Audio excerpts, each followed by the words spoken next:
Now, Oburu Odinga announces they are officially after the deputy president's seat. It is what they want for negotiations for ODM to support UDA and merging forces. This comes after the NEC removed Edwin Sifuna as the Secretary General, with insinuations Oburu Odinga had a meeting with William Ruto before removing Edwin Sifuna as the Secretary General, and it is actually William Ruto who made the call to the NEC to remove Sifuna as Secretary General.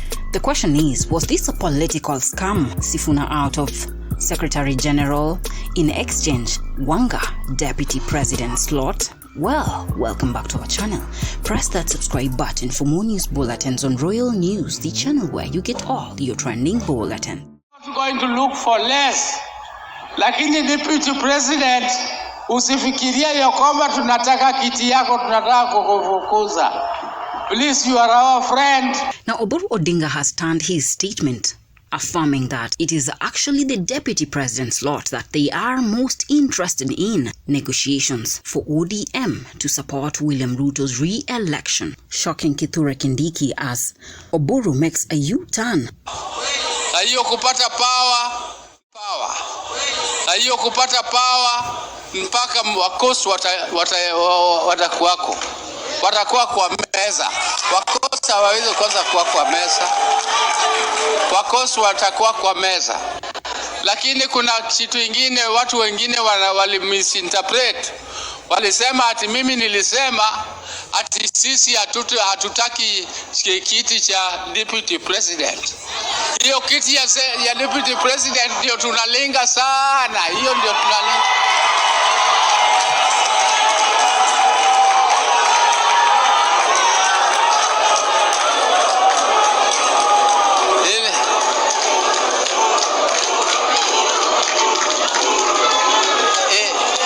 Ile kitu ambaye mimi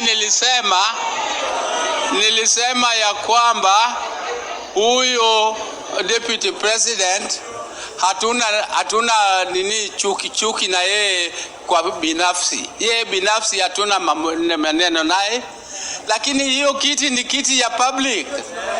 Election ikifanyika. Before we continue, I'd like to thank all our diehard supporters for continuously growing our channel. We wouldn't be where we are without your endless support. And if it's your first time to listen in, press that subscribe button and ring your notification bell so that you can be fast to receive our bulletins once we upload them. Now the question is, do you think William Ruto is actually going to grant ODM the deputy president seat after making mistakes of impeaching Rigathi Gachagua and losing the mountain and its support? Between Mount Kenyan region and ODM, who has the numbers and much bigger position of negotiations? It is called politics and the dirty games of getting what you want. Support someone to get something in return. What something is this? Losing Edwin Sifuna to get the deputy president position for the greedy Gladys Wanga, who is interested in nothing but power at the expense of Kenyans. Now, I want us to look at the effects or impacts that ODM is going to face after removing Edwin Sifuna as the Secretary General, and were these the terms that William Ruto actually granted Oburu Odinga, who is being controlled and given direction by William Ruto. It's a direct indication that William Ruto is obviously in control of ODM. But according to the trending events, how they unfolded, we saw Winnie Odinga present during Edwin Sifuna's conference after being ousted as the Secretary General. Winnie's presence makes a big impact. This only means that the Odingas are totally in support and behind Edwin Sifuna. But what do you think Oburu Odinga is going to remain with if Edwin Sifuna, Babu Owino, Winnie Odinga, James Orengo threaten to actually exit ODM? They are going to walk away with almost half or 3/4 of ODM because they have the most popularity and support from Kenyans. Is this about the Nairobi politics or the succession of Raila Odinga? Definitely both of them. Nairobi politics influence. We recently saw Jalango placing his bid for the senatorial race. But can Jalango actually beat Edwin Sifuna? Sifuna is a movement even bigger than UDA. He has Kenyans behind him.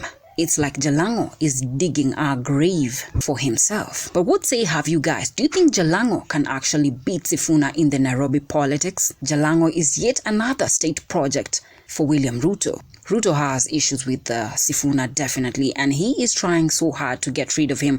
We recently saw the governors also accusing Sifuna of corruption and bribery allegations.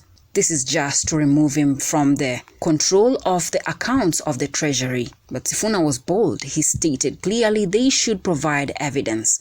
A fabricated scam to try and get rid of Edwin Sifuna. Probably they are going to de-whip him also to try and put him down. But what has he? The power, the voice of the people. Oburu is playing a very complicated politics, and I don't know if he understands the effects of removing Sifuna as Secretary General. Raila Odinga gave Sifuna the will and the power to actually be the Secretary General. He stated clearly when Sifuna speaks, he speaks on behalf of the party, meaning he practiced democracy. And Sifuna did not start rebelling today. His rebellion started way back when Raila was still alive.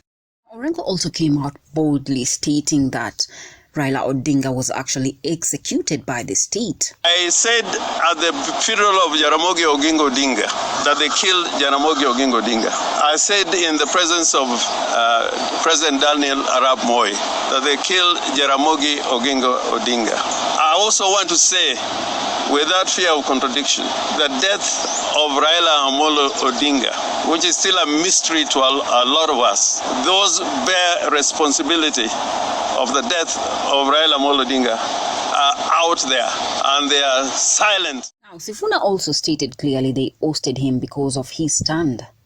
He defines his loyalty and he is not going to support William Ruto come what may. This is about the succession of Raila Odinga because it's clear it's a battle between the Odingas, the Winnie Odingas, the real owners of ODM, and the imposter illegally elected Oburu Odinga, who refuses to call the NDC to decide the future by electing a party leader of ODM. And definitely the Nairobi politics, removal of Sifuna, but being battled with the same political party, Jalango against Sifuna for the senatorial race. What game is William Ruto playing? Do you think Oburu Odinga is actually misbehaving? There is a common narrative that when Raila Odinga was going for the AU, he never left the political party ODM in the hands of Oburu Odinga. Instead, he chose to leave it in the hands of Anyang' Nyong'o, a die-hard ally. Why are the reasons? I think we are reflecting the reasons why Raila chose that right now. Oburu is easily manipulated, controlled by William Ruto, and the greed for power paid off billions in order for William Ruto to have a direct manipulation of ODM. No ODM! No Sifuna! No ODM!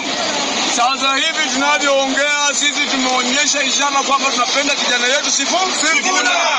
And we are not going to allow anybody. We are not going to allow Sifuna ni kijana ambaye anajielewa na ako na akili timamu kwamba anafanyia watu wote wa Kenya wote kazi. No Sifuna! No Sifuna! Ndio hii tunasema sasa hivi. Achukue hewa. Atapata ODM. ODM ni Sifuna.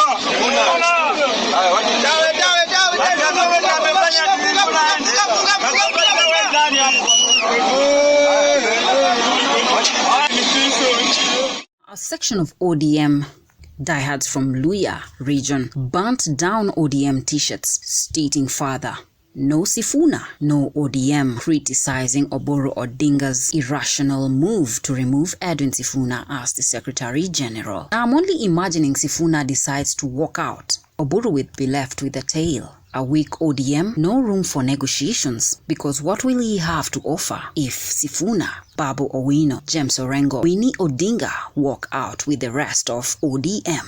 Things are getting intense, and everyone is watching to see what Sifuna's move is going to be. Ruto never learns. He did the same with Rigathi Gachagua, and Gachagua, out of sympathy, got support and became popular. He is only making Edwin Sifuna much more popular. Now, he has two injections.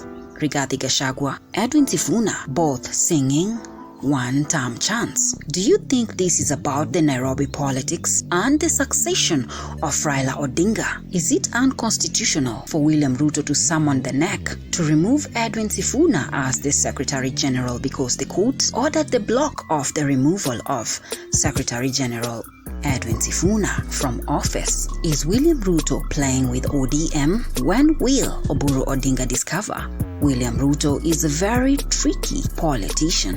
What is ODM without Edwin Sifuna, the powerful Secretary General who has been in power for 9 years, still very rebellious and very most popular? He is called Edwin Sifuna, and all the support and popularity currently lies with him. What say have you? Leave me your views on the comment section. Subscribe to Real News, the channel where you get all your trending politics. In case it's your first time to listen in, press that subscribe button and ring your notification bell so that you can be fast to receive the news bulletins once we upload them. Until then, JD Ishmaels.